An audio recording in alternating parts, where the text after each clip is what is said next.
গৰু চোৰে হওক বা ছাগলী চোৰে হওক তাৰ এক সন্ত্ৰাসৰ মাৰ নৌযাওঁতে বিশেষকৈ আমাৰ কদমনি গাঁৱত আমাৰ টিংখাং সমষ্টিৰ অন্তৰ্গত এই কদমনি গাঁৱত বিশেষকৈ যোৱা নিশা এটি ট্ৰেন্সফৰ্মাৰ ইয়াৰ পৰা চুৰ হয় আৰু চুৰ হোৱাৰ লগে লগে আজি সেই পুৱাৰ ভাগত ইয়াত যথেষ্ট মানুহ সময়গত হৈছিলে আৰু এই সমগ্ৰ দৃশ্যখিনি আজি মই আপোনালোকক দেখাবলৈ চেষ্টা কৰিছোঁ। ইয়াৰ কদমনি গাঁৱৰ টিংখাং সমষ্টিৰ অন্তৰ্গত কদমনি গাঁৱৰ এই ট্ৰেন্সফৰ্মাৰ আপোনাৰ যিটো ইয়াত দেখি আছে এই ট্ৰেন্সফৰ্মাৰ যোৱা নিশা ইয়াত চুৰ হৈছে আৰু ইয়াৰ ভিতৰৰ যিবিলাক সা সৰঞ্জাম আছে সমগ্ৰ বস্তুখিনি বিশেষকৈ এই দুষ্ট চক্ৰই চুৰ কৰি নিছে আৰু ইয়াত মই আপোনালোকক একেবাৰে কাষৰ পৰা অলপ দেখাবলৈ চেষ্টা কৰি আছোঁ। এইফালে যদি মই আপোনালোকক দেখাবলৈ চেষ্টা কৰোঁ এইটো যিটো আপোনালোক দেখিছে ট্ৰেন্সফৰ্মাৰ পৰা গোটেই ভিতৰত যিখিনি সা সৰঞ্জাম আছে সেইখিনি খুলি মেলি ইয়াত আপোনালোক দেখাইছোঁ ইয়াত যিডোখৰ প্লেচ আছে এই প্লেচত তেখেতসকলে পেলাইছে আৰু এনে কৰি হয়তো তেখেতসকলে এইফালে ক'ৰবাত লৈ গৈছে। মই পোনপ্ৰথমে পাপুৰ ওচৰলৈ গৈছোঁ। পাপু, যিহেতু ইয়াত ট্ৰেন্সফৰ্মাৰ এটা যোৱা নিশা চুৰ হৈছে এই ঘটনাটো একচুৱেলি কেনেধৰণে ঘটিবলৈ পাৰি? আচলতে আমি এটা বৰ নভবা নিশ্চিত এটা ঘটনা যিটো ঘটিছে আমি আগতেও আমি দেখাও নাই, তেনেকৈ শুনাও নাছিলোঁ।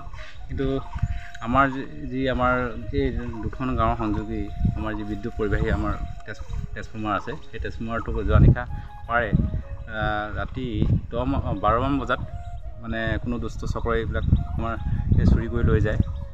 ভিতৰৰ যিবিলাক আমাৰ ইয়াত আমি জানিব পৰা মতেতো ইয়াত কিবা কপাৰ চপাৰ কিছুমান ভিতৰত পায় বুলি কৈছে, সেইবিলাকে বস্তু তেওঁলোকে চুৰি কৰি দুষ্ট চক্ৰই কিবা কামত ব্যৱহাৰ কৰিবলৈ লৈ গৈছে।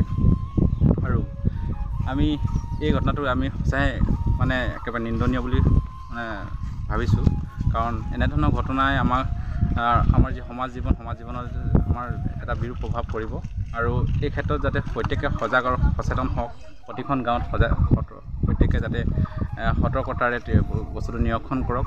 আৰু এই বস্তুটো আমিও আজি আজি প্ৰায় 50-60 ঘৰ মানুহ আমি অন্ধকাৰত থাকিবলগীয়া হ'ব। এনেধৰণৰ পৰিস্থিতি সঁচাই আমি বৰ দুৰ্ভাগ্যজনক বুলি ভাবিছোঁ আৰু যাতে এনেধৰণৰ কাৰ্য যিসকলে কৰিছে প্ৰশাসনে তেওঁলোকক অনতিপলমে তেওঁলোকক গ্ৰেপ্তাৰ কৰি তেওঁলোকক উচিত শাস্তি প্ৰদান কৰিবলৈ আমি গাঁওবাসী হিচাপে আমি অনুৰোধ জনাইছোঁ। এইটো ট্ৰেন্সফৰ্মাৰ কিমান ঘৰ সংযোগ হৈ আছিলে? প্ৰায় 50-60 ঘৰমান আছে। 50-60 ঘৰ মানুহ এতিয়া আমি অন্ধকাৰত থাকিবলগীয়া হ'ব যিহেতু এনেধৰণৰ ঘটনা কৰি লৈ গ'ল। বৰ অমানৱীয় ঘটনা। চ' এইফালে মোৰ গাঁও সুৰক্ষা বাহিনীৰ সভাপতি আছে হিমাংশু তন্তবাই। হিমাংশু, ঘটনাটো পুৱাৰ ভাগত যেতিয়া গম পোৱাৰ পাছত যথেষ্ট মানুহ সমবেত হ'ল, তো এই ঘটনাটোৰ বিষয়ে কি ক'ব? নমস্কাৰ। জনাবলৈ পাই আমি বহুত দুখিত হৈছোঁ যে আমাৰ টিংখাং সমষ্টিৰ হালমাৰী গাঁও পঞ্চায়তৰ অন্তৰ্গত কদমনি গাঁৱৰ যিটো আমাৰ প্ৰায় ধৰি লওক 60-70 ঘৰ ন পাবনা 60-70 ঘৰ মানুহ ইয়াত জড়িত হৈ আছে ট্ৰেন্সফৰ্মাৰটোৰ লগত। তো এইটো আমি এনেই শুনিছোঁ ধৰি লওক আজি নিশাৰে ঘটনা হ'ব লাগে, যিহেতু আমাৰ এতিয়া বিহুৰ বতৰ, বিহুতো আমি ব্যস্ত হৈ আছোঁ, গোটেই গাঁৱৰ মানুহখিনি ইফালে সিফালে ঘূৰি ফুৰা হৈছে। তো সেইটো সুযোগতে সম্ভৱ এই দুষ্কৃতিকাৰী এনেকুৱা এটা কাম কৰিব পাৰিলে বুলি মই ভাবিছোঁ। আৰু যোৱা নিশা মই আমাৰ নমাটিত প্ৰগ্ৰেম আছিলে, মই তাত আছিলোঁ। তো একো তেনেকৈ বৰ বিশেষো নাজানো বাৰু।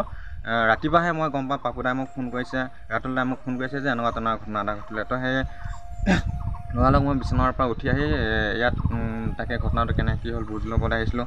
বৰ বিশেষো গম নাপালোঁ যে ইয়াত কোনে নিলে, কি কথা, কেনেকৈ নিলে, জাষ্ট চুৰ হ'ল বুলি গম পাইছোঁ।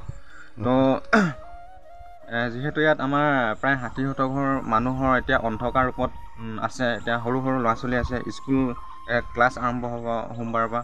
তো সেইটোক লৈ আমাৰ গাঁৱৰ ৰাইজে আমাৰ বিমল বৰা ডাঙৰীয়াক, আমাৰ টিংখাং সমষ্টিৰ বিধায়ক, তেখেতক আমি গাঁওবাসী হিচাপে অনুৰোধ জনাইছোঁ যাতে আমাৰ এই ঘটনাটো কেনেকৈ হ'ব পালে আৰু কিয় হ'ল এইখিনিত এইটো প্ৰশাসনৰ লগত জড়িত হৈ সোনকালে যাতে আমাৰ এইটো ঠিক কৰি দিয়ে।